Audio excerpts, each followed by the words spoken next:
There are moments in our lives where we face a fork in the road. And so often we think about the idea of a fork in the road in our faith is a decision between choosing God or choosing sin, between choosing good and choosing bad. We could either choose to glorify God and choose His path and head down the narrow road that only a few take, or we can choose the bad road that is convenient and easy and is all about glorifying ourselves and fulfilling our fleshly desires, our own desires for power. And so we often think about that as being the fork in the road, but sometimes the fork in the road is choosing between something that's good or something that's great.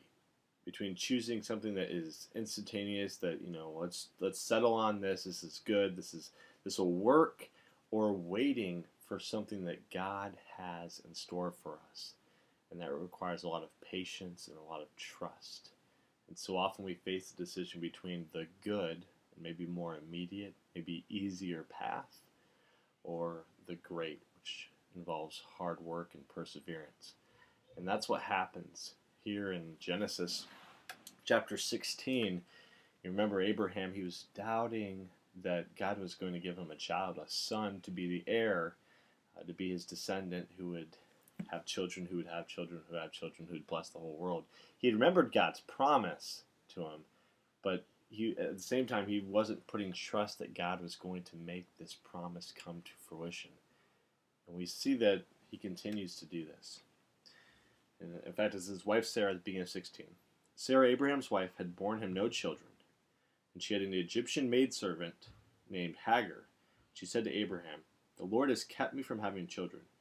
Go and lie down with my maidservant, and perhaps I can build a family through her." Rather than putting hope in God and trusting that promise that he'd originally made, that he was going to give them a son, she's giving up. She's trying to figure out a way to make it happen. She's trying to manufacture a blessing on her own and not waiting patiently for the Lord. And we do this. We're guilty of this. There are so many things that we settle on in this world, and we know somewhere in the back of our minds that God is telling us to wait.